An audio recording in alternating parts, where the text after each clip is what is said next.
तो last video में हम लोगों ने वर्क फाइंड करना सीख लिया था। अगर प्रेशर वॉल्यूम ग्राफ दिया हुआ है तो उससे हम लोगों ने वर्क डन निकालना सीख लिया था। अब हम लोग फर्स्ट लॉ ऑफ थर्मोडायनेमिक्स की बात करेंगे। तो first law of thermodynamics basically conservation of energy ही है। कंजर्वेशन ऑफ एनर्जी का स्टेटमेंट क्या है? Energy can neither be created nor be destroyed, it can transform from one form to another form. इसको एक फॉर्म से दूसरे फॉर्म में कन्वर्ट किया जा सकता है, इसको क्रिएट या डिस्ट्रॉय नहीं किया जा सकता।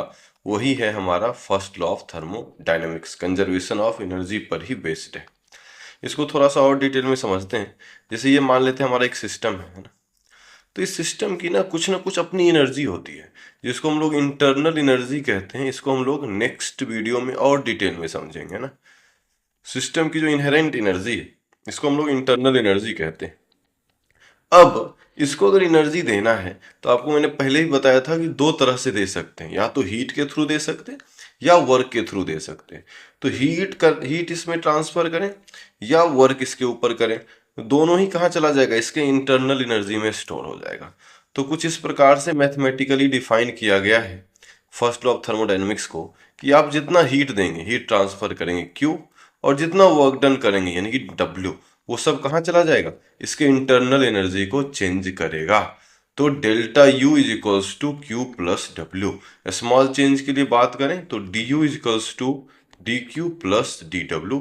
यही फर्स्ट लॉ ऑफ थर्मोडायनेमिक्स का मैथमेटिकल स्टेटमेंट है जिसको आप आसानी से याद रख सकते हैं। DU is equals to DQ plus DW, जहां पर DU क्या है? Change in internal energy. जैसा कि मैंने बताया, इंटरनल एनर्जी के बारे में और डिटेल में हम लोग नेक्स्ट वीडियो जो है वो अपना इंटरनल एनर्जी के ऊपर ही होगा। लेकिन हीट के बारे में आपको पूरी जानकारी है, हम लोग पूरा हीट पढ़ चुके हैं। Heat capacity, specific heat capacity, sign convention, सबके ऊपर वीडियो बन चुका है।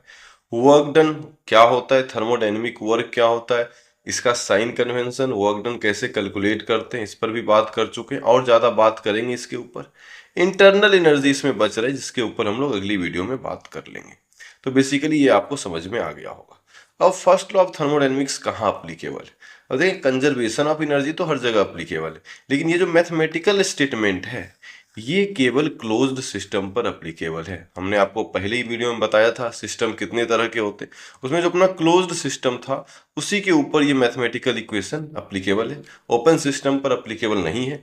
ओपन सिस्टम हमारे लिए जेई के सिलेबस का पार्ट भी नहीं है, ये आप लोग कॉलेज में पढ़ेंगे, बीटेक में जब थर्मोडायनेमिक्स पढ़ेंगे तो हाँ आप ओपन सिस्टम पढ़ सकते हैं।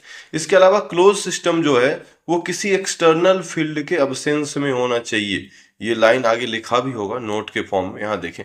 द मैथमेटिकल स्टेटमेंट जो कि अपना है DU equals to DQ plus DW is valid only to closed system in absence of any external field. कोई भी इलेक्ट्रिक फील्ड, मैग्नेटिक फील्ड ये प्रेजेंट नहीं होना चाहिए। अगर कोई भी एक्सटर्नल फील्ड प्रेजेंट है, लाइक इलेक्ट्रिक फील्ड प्रेजेंट है, मैग्नेटिक फील्ड प्रेजेंट है, तो हाँ ये इक्वेशन अप्लीकेबल नहीं होगा।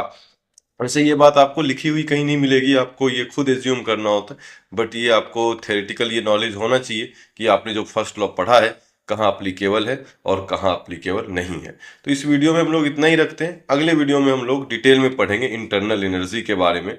Bye all, thank you all.